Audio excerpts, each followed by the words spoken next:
In the UK, there was an even worse one a few months ago. The pollsters asked young British people when the Defence Secretary said that there's a possibility we might have to have enlistment in the UK for young people. A mere 27% of young people said they would be willing to be enlisted to fight for their country. These, I don't need to tell you, are not good results. And they bring a whole set of questions beneath them, some of which I wrote about in my last book. I mean, it doesn't surprise me, at any rate, that a lot of young Americans wouldn't be willing to fight for their country if they've been told from the cradle that their country was rotten from birth and had nothing going for it other than slavery, colonialism, and everything else. You've really got to miseducate Americans into this kind of self-loathing. I really have to laugh at this one. Again, I seem to be picking on Douglas Murray here at the moment. This is the second video I've done on him. But what an utter lack of self-awareness demonstrated here. He's talking about the fact that, as you heard there in the video clip, only 27% of young British people would want to enlist, I think he means national service, in order to fight for their country in the event of a possible war in the future with some major adversary like Russia. But this is the same Britain that has systematically, over the last few decades, since at least the Thatcher era, has betrayed those very people, has evaporated their life prospects, degraded their National Health Service, systematically undermined careers, the ability to get careers, gigified and casualized a lot of the labour, made extremely poor decisions in relation to its place in the common market, the single market, European Union. At every turn, the British state has undermined the life prospects of its own young people.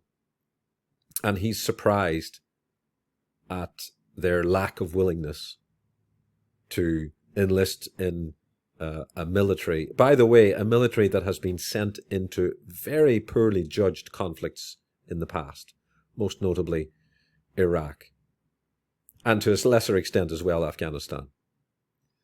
The cavalier attitude of political leaders to throwing their young men into conflict. And the same with the United States. The only reason the United States is able to maintain any kind of recruitment drive is because they expend a huge amount of their money giving those young people who join an opportunity to get a third-level education, which, by virtue of the fact that it's so expensive in the United States, compels many young people to join the army or the military and then capitalize on what's called the GI Bill, or the GI ticket. And that is that Uncle Sam will then pay for your exorbitantly overpriced college degree so that you can have a shot at something like a middle-class life. So the United States and the United Kingdom, the former very, very quick, very trigger-happy, very quick to enter conflicts and enter wars, spends a huge amount of its national wealth on military-industrial production, all for the purposes of extending US foreign policy influence around the world. And I don't class myself as anti-American, not in any sense the leftist, the radical leftist, idiotic simplification of US foreign policy. There could have been worse demons in charge of the world over the last 50, 60 years since the Second World War than the United States. The brutality with which Vladimir Putin throws 500,000 of his own young citizens into the maw of conflict in Ukraine. The sacrifice of all of those tens of thousands of young men on the altar of his personal ambition and ego. That's the Russia. That's the antipode there. Or China, which in the 21st century has orchestrated a system of concentration camps for its own citizens, the Uyghurs, and is quite happy to throw its weight around in the South China Sea, intimidating its neighbours. None of these big powers are any better. The United States happens to be the big power, particularly since the 1990s. But the Soviet Union was too, up until that point.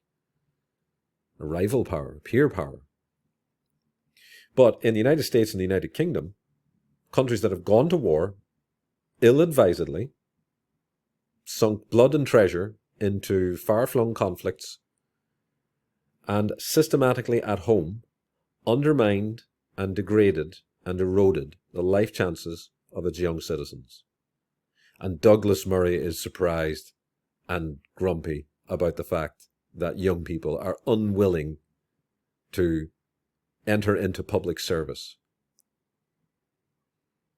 I don't know what to say. I mean, it just astonishes me, the lack of self-awareness here. It really is something to behold.